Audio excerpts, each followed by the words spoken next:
Tu vois le gros cliché quand on parle de musique d'ascenseur? Eh bien, c'est ce qu'on appelle de la bossa nova, un genre de musique très rarement abordé dans le YouTube game guitaristique. On va l'étudier aujourd'hui dans cette vidéo à travers le filtre d'un guitariste de légende, Joao Gilberto. Alors prends ta guitare et c'est parti.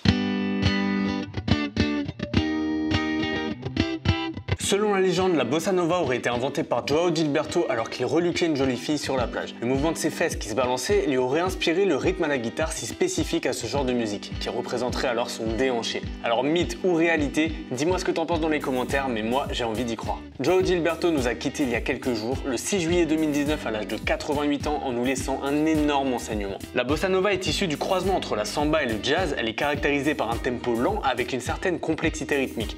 C'est du rythme. Toutes les choses, c'est du rythme.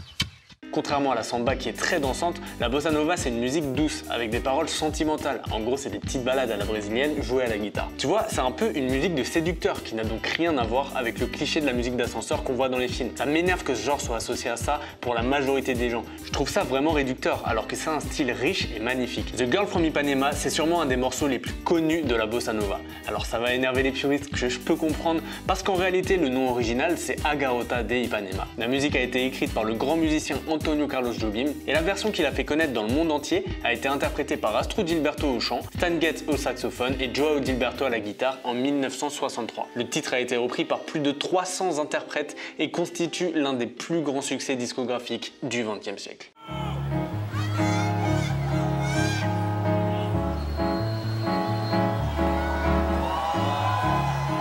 Je te propose qu'on travaille ce beau morceau. Je t'ai écrit les tablatures pour que tu puisses suivre la vidéo plus facilement. Donc clique sur le lien dans la description pour les télécharger. Donc je vais pas tout expliquer, le but c'est quand même de jouer de la guitare, mais on va quand même essayer de comprendre un petit peu ce qui se passe harmoniquement dans le morceau, sans rentrer dans les détails, et ensuite je te montrerai comment on joue. On va peut-être aller se poser sur la plage tranquillement. Quand on regarde l'armature, on a un bémol à la clé, ce qui fait qu'on est dans la gamme de Fa majeur. Donc ça, c'est ce qu'on appelle le premier degré. Ensuite, le Sol 7 n'appartient pas à cette gamme de Fa majeur. Le Sol 7, c'est le 5e degré de la gamme de Do majeur. Or, Do, dans notre morceau, c'est le 5e degré de Fa majeur, notre tonalité de référence. On dit alors que Sol 7 est le 5e degré du 5e degré. C'est un 5 de 5. Ensuite, on a Sol mineur 7, tout va bien, c'est le 2e degré de la gamme de Fa majeur. Et là, on tombe sur Sol bémol 7. Encore une fois, c'est un cas très typique en jazz. On appelle ça un substitut tritonique. C'est un nom barbare, mais c'est pas si compliqué. Le Sol bémol 7 n'appartient pas à la gamme de Fa majeur, mais il remplace le Do 7, qui lui est le 5e degré. D'où le terme de substitution. Sans aller trop loin, ce qu'il faut comprendre, c'est que ces deux accords ont exactement la même fonction dite de dominante. En gros, ils sont interchangeables. Leur objectif, c'est de créer une tension avec des notes qui tendent vers les notes qui forment l'accord de Fa majeur. Le Sol bémol 7 comparé au Do 7 qui appartient à la gamme de référence, il va simplement rajouter une couleur particulière en empruntant deux notes qui sont hors de la gamme de Fa majeur. Je te montre un exemple.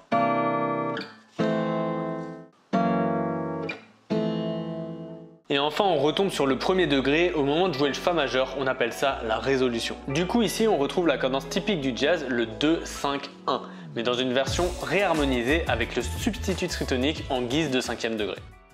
Voilà pour la petite explication. Si jamais tu es totalement largué, je te conseille de t'inscrire à mes contacts privés. Comme ça, tu seras tenu au courant de façon prioritaire lorsque je sortirai une formation sur le grand thème de l'harmonie musicale à la guitare. C'est pour très bientôt, donc clique sur le lien dans la description pour ne rien rater. Ce serait dommage de passer à côté d'une promo de lancement. On se retrouve sur la plage comme prévu. Maintenant, on est vraiment dans le thème de la bossa nova. Bon, à part que je suis pas au Brésil, je suis en Normandie, il fait pas très beau. Et à la place des meufs qui dansent sur la plage, il y a des mouettes qui bombardent.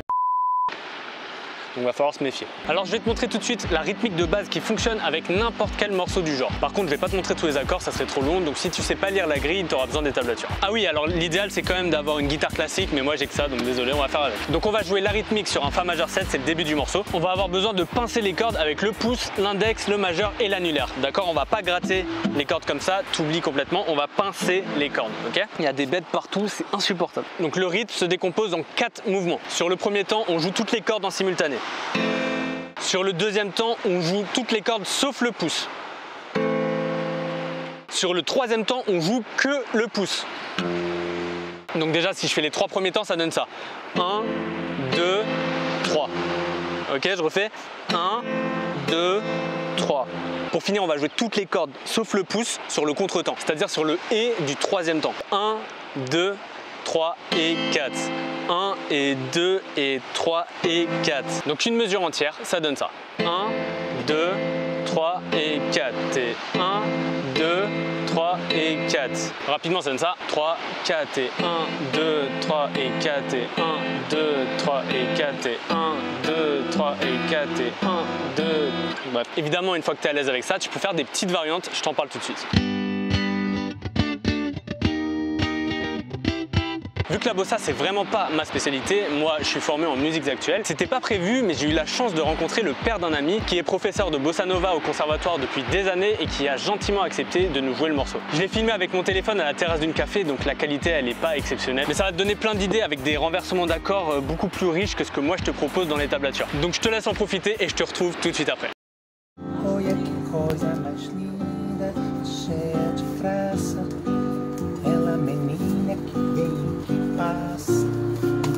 Balanço, caminho do mar. Moça do corpo rápido, do sol de panela, o seu balançar. É mais que um poema, coisa mais linda que eu já vi passar.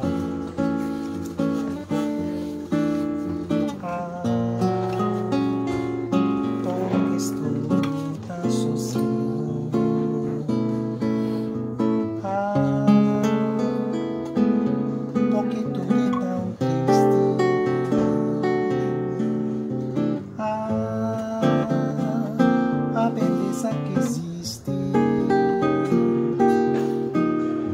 A beleza que não é só minha, que também passa sozinha. Se ela soubesse que quando ela passa, tô sorrindo, se este de graça fica mais lindo por causa do amor.